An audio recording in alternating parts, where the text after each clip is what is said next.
chain when I pass in the street. Bag of money in the passenger seat. Simcoe's been asking for me on the road from the west to the east. Way up, I might never come down, cause the coast racking up the flight miles. So high, I might never come down, so what, this is my lifestyle. Wait a minute, work hard for the car, so that's why it's all tinted. Wait a minute, had a real late night, woke up with my head spinning out in Nashville. It's been mad real, I need sunglasses. Alright guys, back at Destination Dallas. Charlie is still in town from Dubai, so super excited to get plugged into a leg day. This is something that with Charlie, really great quad development, hamstring development's a little bit behind, so we're going to be talking about a couple different things today. We'll go through a more quad-based session, but you'll hear us kind of chit-chatting about some of his hamstring work as well, maybe testing a couple things, so a lot to learn from this session. Make sure you guys check it out. We're going to jump in to see the hamstring curl first and get rolling. Okay, so we're here at Destination Dallas. I've got Luke. We're very much looking forward to doing a leg training session. Luke put it much more politely than me, but I have got terrible hamstrings, so the goal today is to try and have less terrible hamstrings, so it's mainly quad-based workout, but we're going to try and work out why my hamstrings are so weak and undeveloped compared to my quads, which is probably just from overtraining my quads for too long. We're about to find out, so we're going to take you along for a ride. Off we go. Typically, so like when we look at pelvic control and being able to maintain that through hamstring patterns in order to develop good hamstrings, when you have bases of supports that are different, so like the foot issue, it makes a lot of bilateral compound work very hard to get the same stimulus out of. So like hinging for you, I think that's why it's so hard to hinge with control. Like, you know how a lot of like the first 3 months of us working together, I was like, I need a better hinge, I need a better hinge, I need a better hinge. I would like to see, I know we're not supposed to hinge today, but I might have you do a tester just to kind of see, because foot interaction with the floor is the foot interaction with the floor leads you to what the problem is. And when you have differentiating foot interactions with floors, it can lead you down a couple different roads.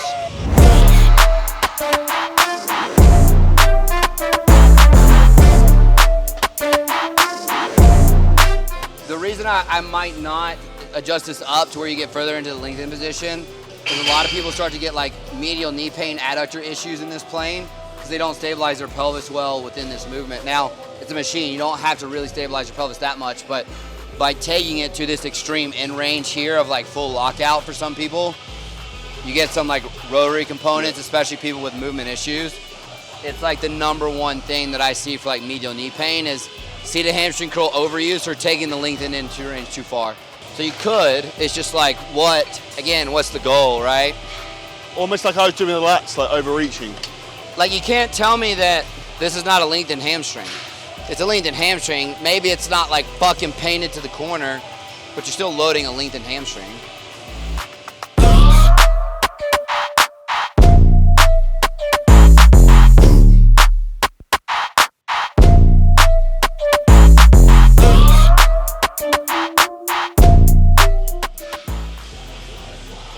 Looks good, yeah, I wouldn't change a thing.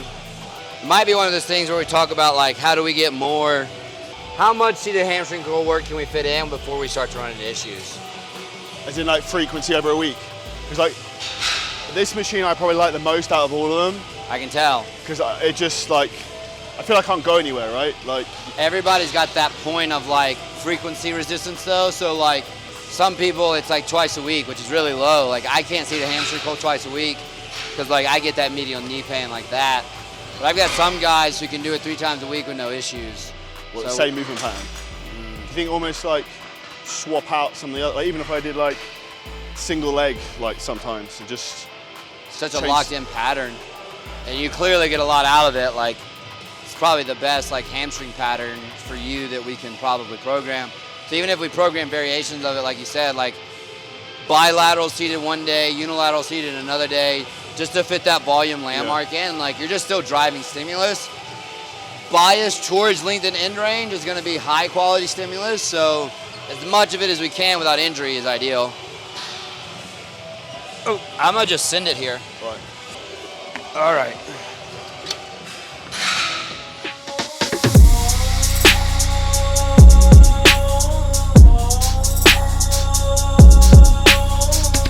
Alright, stick them up. Strong, again.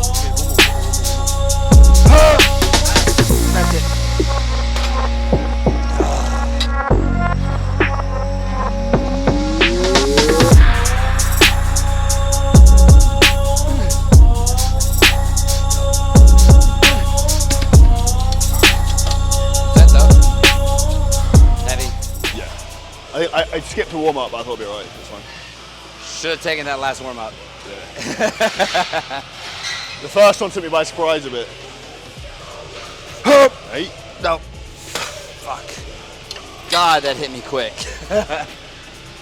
Did you drop the weight on that? 1 pin. I probably should have dropped it 2. It's like when you're dealing with someone that has a body part that is a little bit of a problem. You from can a programming standpoint. use the word shit if you want, it's fine. What? You can use the word shit if you want, it's fine. When you have someone whose hamstrings are shit, as Charlie would say, and you have a movement that they connect with well, there's 2 things you'll see. They don't really typically think about like the pattern too much. Their gears in their head aren't having to churn to do the pattern, which is like the first thing I saw with you here. The second would be when you see that, you have to double down on it. So that's why like immediately I brought up, This fits. let's try to push the frequency here moving forward. See what you're capable of handling, because you're going to get more out of this. So I don't like the standing single leg bent knee. I fucking hate. Like, Yeah, then just like we'll swap it for single leg here. It'll be more lengthened in range work anyways.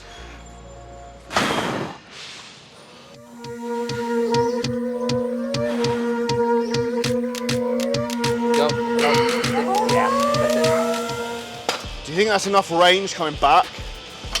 Yeah. The value of this exercise is in here. Not trying to come like underneath. Yeah. Or in the lengthen. That's where the value is here, right? I mean, this is good. You should get a contraction, but like, But it's more that portion to if there. you stop here versus stop here, like, Doesn't really make any difference. I don't want to say it doesn't make a difference, but I don't really care that much. But if you could load 10-20% more at that. Yeah. Because like the difference between like this and this, for most people at that point, especially in this, they're not actually doing that. They're just tilting their pelvis. So it's like if you see pelvic tilt, like watch my foot, Yeah. see how it moves back. So they're not actually like shortening it, they're just pelvic tilting. So go to where your body lets you here and then leave it.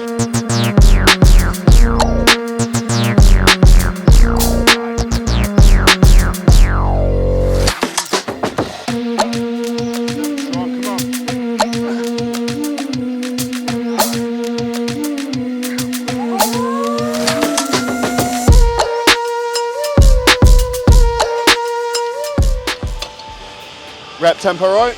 Yeah. Watch the eccentric pace a bit. Just don't let it get too fast. Again, value in a seat of That's where the money hamstring is. curls here, right? If you go too fast on that eccentric, you're gonna miss that in range. I have to say, not camera, one of the things I enjoyed going to you for training is someone with Nick before.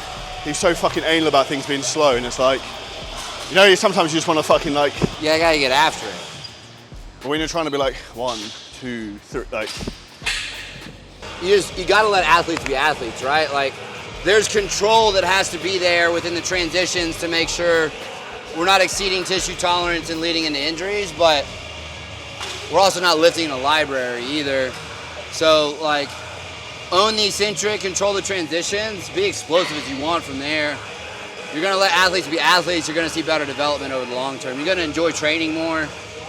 That's gonna be so much beneficial for the progress than looking like you're dropping a pin in a library every day.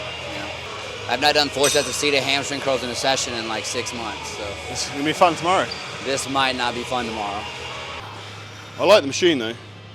This is a sneaky good one. Not gonna lie, I typically wouldn't program it here, but for like how you move, it just makes the most sense. Problem is, if I use a 45, it all like, Oh, it just goes to shit so fast. yeah.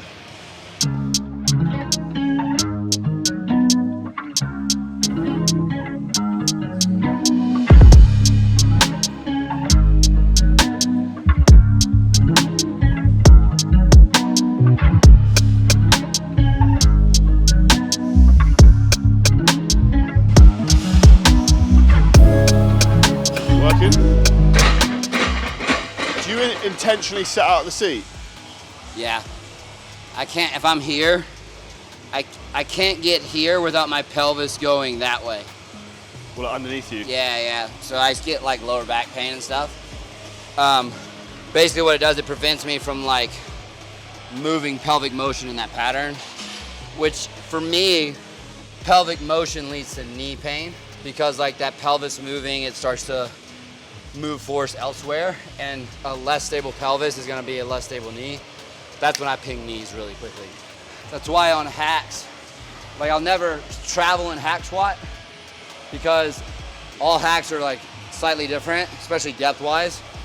And so like I'd rather safety bar squat than hack traveling. Because like even though I have to control it with a safety bar, I know where that end range is. This is the downfall of being a prep coach. You got people competing this weekend. I've got 3. You gotta respond to people when they send their check-in video. And Justin's looking really good. I'm really excited for what he's got to bring this weekend. So quick in between set break to send meals to a client. If it's 15, it's 15. If it's 27, it's 27. If he dies, he dies. The knees are a little creaky, so we'll see how this goes. Oh man, 230 Luke is such a bitch compared to 260 Luke. Let's go, come on. Come on. Easy. Whoa. 1, yes. 2, strong, come on. Yep. Nice. Let's go, Luke. Come on, more. Up, power. Yes. One more with me. One more with me. Up, power, on. Up. Yes. Oh, wow. Forgot how good this piece is. You said you forgot how good the piece is or how it feels? Yeah, like how much I love this piece. Typically, I would program this after squatting, but with Charlie's foot, we don't squat first. And also just making sure that we put him in a position that you can get a quality stimulus too. Because like the squatting first thing for you has never worked. If I squat, it's lower back and glutes. Like that's where it's like the one system approach is you just can't do it with people, especially like you. So we'll have this first. It's a little bit closer to the shortened end, but really good pattern. I just like it because so much knee flexion. That's why I said to you, like I tried it, I was like, this is so much better for me. So much quad. And to be honest, like for someone who has a foot issue like that, the bottom is where the issue is. Yeah. So it's slightly deloads in the bottom. It feels safer, right? Where you feel safer. When you feel safer, you can turn your brain off. You're gonna get more out of it. Yeah. It's just always gonna happen. I think you did 13, right? Something like that. Thought it was 14, but we got video evidence. I'm gonna get 14 or I'm gonna fucking Don't die bounce trying. it.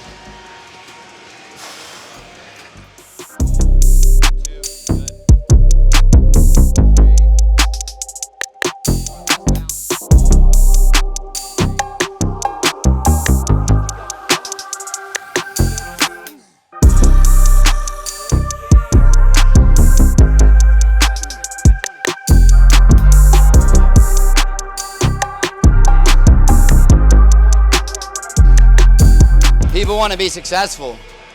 If you can be successful faster in classic, they're not gonna try to wait to be successful in bodybuilding, right?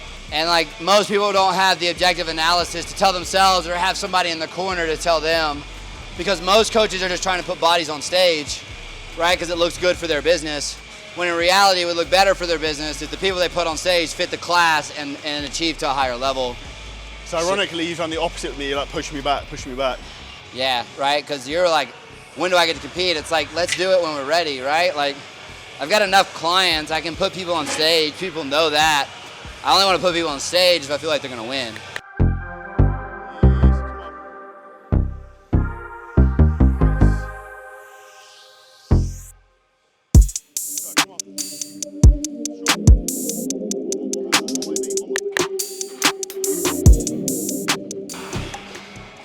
Such a good piece. What I was saying earlier though, is to say hamstring curl you were stronger than me on, leg press I'm stronger than you on, you can see the correlation in development versus strength, right?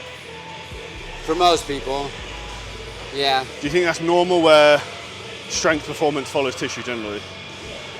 Generally, the biggest scenario where I don't see it Women? is chest pressing. Yeah. because there's so much involved with the mechanics of pressing. And squatting is a skill. So like barbell squatting. There's a lot of people who are very efficient squatters who don't have great development. In fact, my training partner used to be pretty good at squatting. Just has no legs. So it's not always, but most of the time, yeah. Partly enjoyment factor too, right? You love training what you're good at. It's human nature. Ego stroking. Well, yeah, it's like I said to you on that business podcast, it's like, you should focus on doing more of what you're good at, right? And you enjoy because you'll probably be really good at it, right? Whereas if you hate squatting, you'll be like, fuck this. Lewis, my video guy, actually built like a fucking thing so he could put his phone, that on it, and then a phone in at the same time. Come on, good reps. Come on, good reps. Yep, good eccentric pace. Go. Go. Easy. Good, come on. Yep, perfect rep right there. Go. Go, come on. Yep, watch it bounce. There you go, come on. That I just find I put so much tension through my quads on. Do you feel like you get more in your right quad than your left? Slightly a bit more? So like with that foot, you gotta think about foot pressures, right? You naturally, like most people can't cue big toe down, right? They can't keep mid-foot. You kind of naturally do that with that foot because that's what it just is biased to do. But because of that, your like default position on this side is like slightly out, right? Body likes center of mass and nature.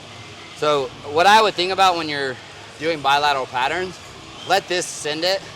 Let the one that's not. Think more about drive for the weaker. Think about driving that big toe into the ground and staying mid-foot on that weaker side because it's going to automatically do it on that side. You don't have to think about it there. You're actually going to make it worse if you try to cue it on that side. If you cue it on that side, it'll keep it a little bit more because your leg pattern is like perfectly rotating femur into the bottom position on the foot with it's excessively pronated. And then because foot pressure's out, you get to like here and instead of going like this, you go like this. Well, it's out. Usually on this, I would have whoever it is doing it take their lifters off. But with Charlie, it helps keep his pressures even between both feet, where it's a massive value add for how much he gets out of this and how well he moves through it. Move that foot out a smidge. Yep, and then less forward lean.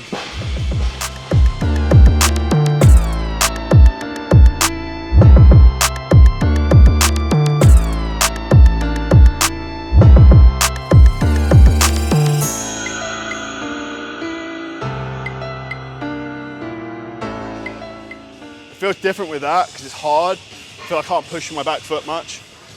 That's the whole point. Yeah. What you think what I end up doing is I end up pushing. Sure? I push a lot through the back foot probably. That's why I choose this because people can't. Because if you think about what a Bulgarian split squat is, right?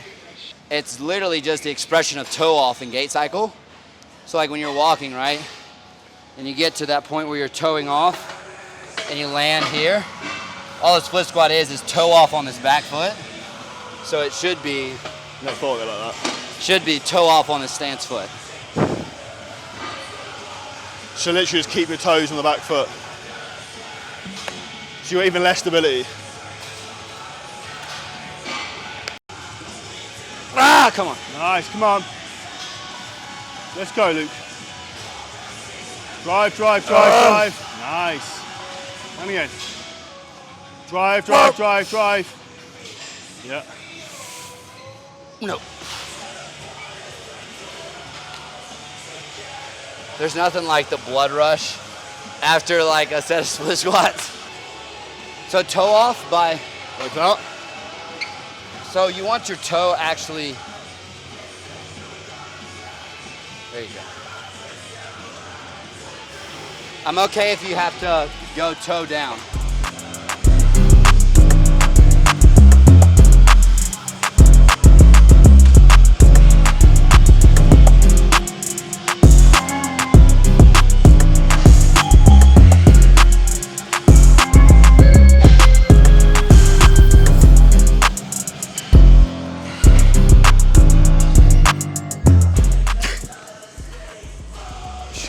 bend, that's the problem with them as well. I feel it way more on my quad side like that. The front leg anyway. I think this is a friend of mine from a lot. We've known each other for like 10 years. I might try swap to my other shoes because it bends more on the back foot, do you think? I like the forefront on that. Or do you think just stick with these? The reason I like those better for you is on that other foot that's like a little off. It's gonna create a better stable platform relative to that other foot in those shoes. For most people, I have them take lifters off.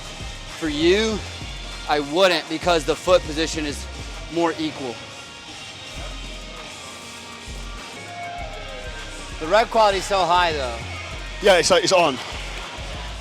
Yeah, so That's why I often find I can fail at that position because it's like, you might have to recalibrate with a new foot position, but like, and with those, man, like because they don't bend well, like it's okay to toe down yeah. if you don't want to like lean. I find I'm into having it. to do that a bit. That's fine. Otherwise, you've got nothing. That's fine.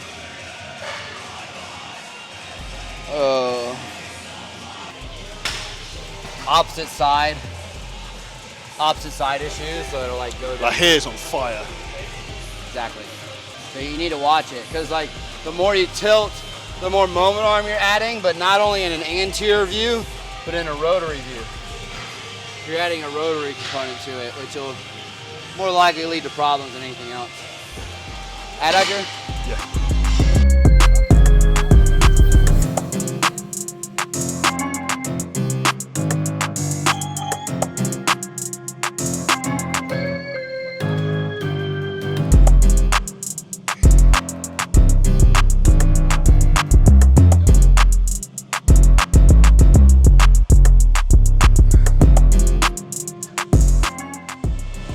Cramp in my abs.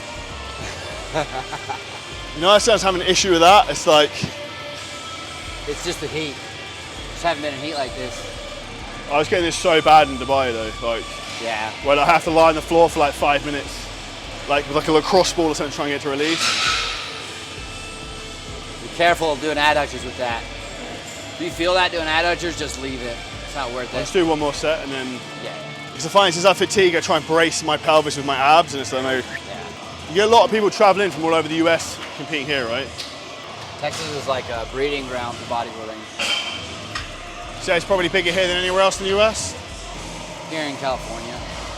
Different though. California is going to be big for like men's physique and bikini. Here's like, Bodybuilding. is that the end of your session typically? Yeah, I do normally do one more set of adductors with my calves. I really just want to see you like move through a hinge. Okay. I don't want you to load it though, especially with the ab stuff. Like, for me, it'd be more like seeing how your foot pressure moves while you're holding dumbbells. So like, think about like a load that you would do maybe your first or second warm up with on dumbbells, and let's just like move through it and let me watch a couple things. It's in like a stiff leg. So, with his like foot differences, one of the things I wanted to see in person was translation of foot pressure as he's hinging, because with excessive pronation on one side, it's going to start to move how that pelvis works in hinging. So we need to see like, do we need to change how we drive foot cueing to create similar situations of force him to the floor so that the hinge looks more like a hamstring bias hinge versus just like whatever it takes to pick it up and put it down, right? So we're just gonna do some testing on that. Light load, nothing he would work with, but just to kind of get an idea of what that looks like in person. If you need this Gatorade Zero, I've got this here as well. Ah, no, but I've got electrolytes in that, but.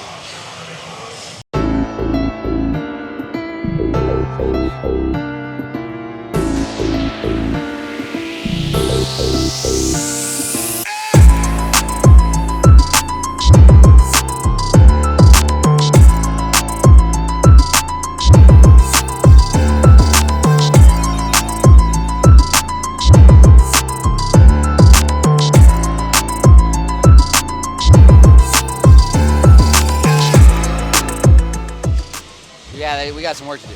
So like, let's start from side view, right?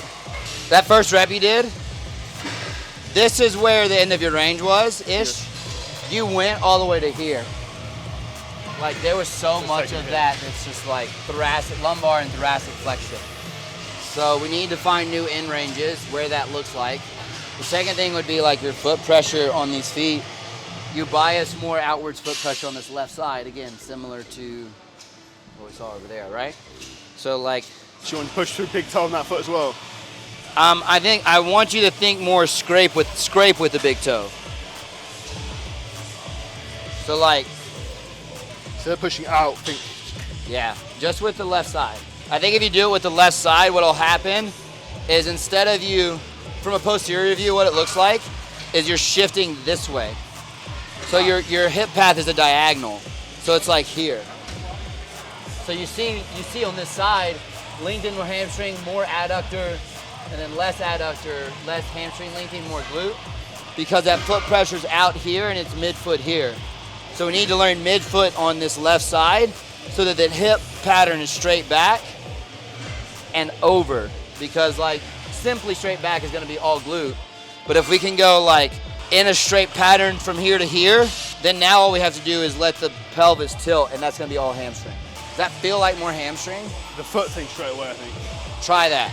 God, the things you can pick up in person versus on camera. So just think about your left foot and then go. There. Yeah, no, that's it. Wow. Better. Yeah, easy. Relax. You feel a difference? Feels like smoother. Way Straight. better. I can still feel I'm starting. I want to push out. I don't know where I picked that up from. But as soon as I tried to be more stacked, it felt like I can go back rather than like, it feels like I'm twisting. It's not brace yourself to rip it. Yeah. You have to brace yourself to drive tension through the right place. So we do that by a good breath, a good lat brace, and then correct foot pressure. You've been trained to learn how to move from A to B. And then if I get stronger at this, it will translate to better. That's true, but that's only true if we're doing the right things from the ground up. And if we can't even do the ground part right, it's never gonna translate to development. You could hinge 250 kilos, but it's not gonna result in... Well, trying it with a bar. Yeah. That's a bar. And it's just gonna exacerbate it with a bar. Yeah. But I want to. That's Feel it. Yeah. Because that's more translational, right? Yeah.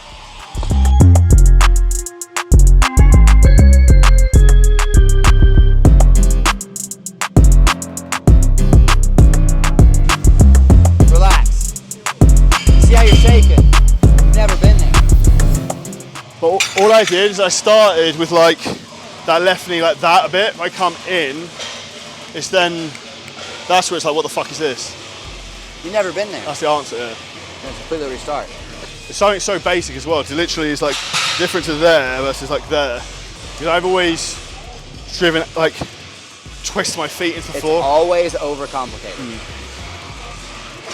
Because I've always almost like tried to twist my feet into the floor to get grip and pressure. If you want to deadlift more, that's how you do it. Yeah. If you want to develop hamstrings, it's not how you do it.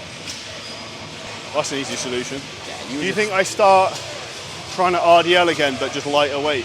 Like into even the like session, like 2 plates. Like, into the session where you don't have an ego about it, yeah. you have to control it.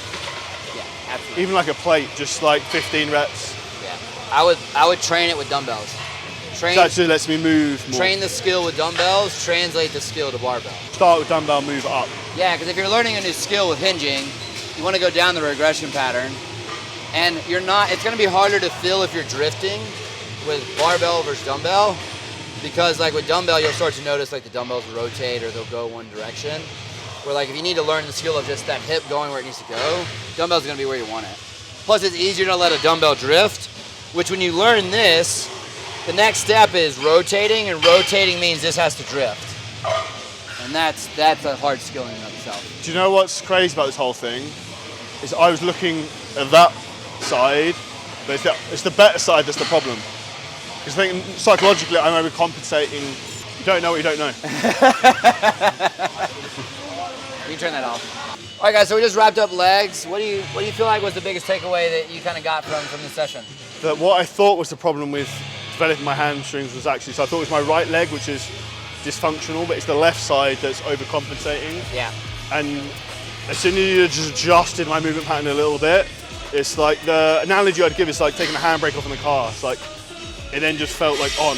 Yeah, and then now it's kind of like breaking that chain of like what's keeping his development and moving him forward, which is why I like when we can get the opportunity to get in person, taking advantage of sessions like this. So that's a wrap for today. If you have questions, put in the comments below. We got a ton of content headed your way.